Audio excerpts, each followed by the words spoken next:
حضرت عمر بن عبدالعزیز رحمۃ اللہ علیہ کے والد مصر میں ہوتے تھے، اور جناب عمر بن عبدالعزیز حضرت صالح بن کسان رحمۃ اللہ علیہ کے محدث تھے، ان کے پاس مدینہ طیبہ میں تعلیم حاصل کرتے تھے۔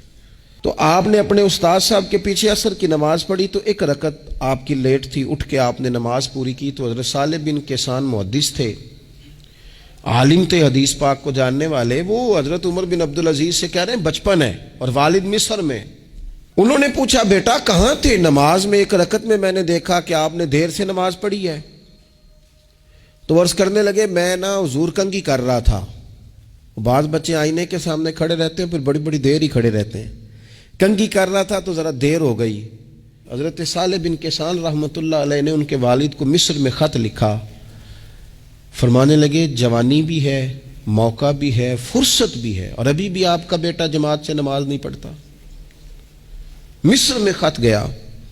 آج جب میں نے پوچھا ہے تو اس نے کہا میں کنگھی کر رہا تھا۔ اتنے معمولی سے کام کے لیے اس نے تکبیر اولیٰ چھوڑ دی۔ اب وہاں مصر میں بیٹھے والد نے یہ نہیں کہا کہ مولوی صاحب آہستہ آہستہ ٹھیک ہو جائے گا، آپ کو کیا ہو گیا ہے، کوئی بات ہے کرنے والی؟ انہوں نے وہاں سے گھوڑے پہ بندہ دوڑایا، بندہ مدینہ طیبہ آیا۔ اس نے کہا جاتے ہی عمر بن عبدالعزیز کو لے جانا حجام کے پاس اور اس کے سارے بال اتروا دینا، اور اسے کہنا پتر جن بالوں کی وجہ سے نماز رہ جائے ان بالوں کو سر پہ نہیں رہنا چاہیے۔ تیری جماعت کی رکعت رہ گئی پتر، اتنا بڑا کام، اللہ کے حضور حاضری کا موقع تھا۔ پھر اس کا ریزلٹ کیا نکلا؟ حضرت عمر بن عبدالعزیز بادشاہ بنے، 39 سال عمر میں انہوں نے پوری امت کو خیر سے بھر دیا۔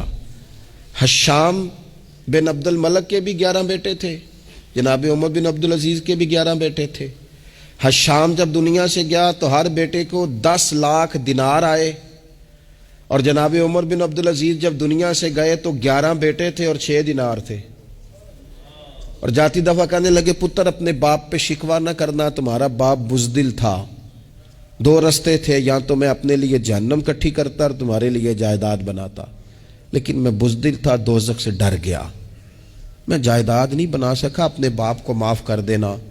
تو بچے کہنے لگے ابا جی ہم جس گلی سے گزرتے ہیں لوگ اٹھ کے کھڑے ہو جاتے ہیں کہ نیک باپ کی اولاد جا رہی ہے، اچھے باپ کے بچے جا رہے ہیں، ہمیں کوئی ضرورت نہیں جائیدادوں کی۔ وہ شخص جو یہ بیان کرتا ہے نا کہ 6 دینار چھوڑ گئے تھے، وہ کچھ کفن دفن پہ لگ گئے، کچھ اور کسی کام لگ گئے، 6 دینار کل بچے بچوں کے پاس، 11 بیٹوں کے پاس۔ لیکن وہ شخص کہتا ہے وہ جو 10 لاکھ دینار حشام بن عبد الملک کے بچوں کو آئے تھے، وہ مسجدوں کے سامنے بھیک مانگا کرتے تھے، کیونکہ جب بچوں کو بنا اس طرح کا دیا گیا کہ کھانے میں پینے میں موج میں اڑا دیا مال، اور یہ جو 6 دینار 11 بیٹوں کو دے کے گیا، رب نے اتنی برکت دی کہ ایک ایک بیٹا ایک ایک وقت میں 100 گھوڑے مال کے بھرے ہوئے رب کے رستے میں خیرات فرمایا کرتے تھے۔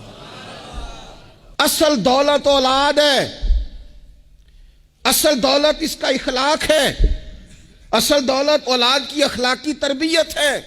ایسا نہ ہو کہ مال کمانے کے چکر میں اصل دولت سے ہاتھ دھو بیٹھے، ایسا نہ ہو کہ بینک پیسوں سے بھر جائے اور ہماری اولاد ہاتھوں سے نکل جائے، ایسا نہ ہو کہ ہم نے یاروں کو ٹائم دے دے کے تو بڑی دور نکل گئے ہم، لیکن ہمارے بچے کے ذہن میں چند سوالات تھے، ہم انہیں مطمئن نہیں کر سکے، ہم نے نوکروں کے ذمہ ڈال دیا، فلانے کے ذمہ ڈال دیا، چچا کے ذمہ ڈال دیا، وقت نہیں دیا، ٹائم نہیں دیا۔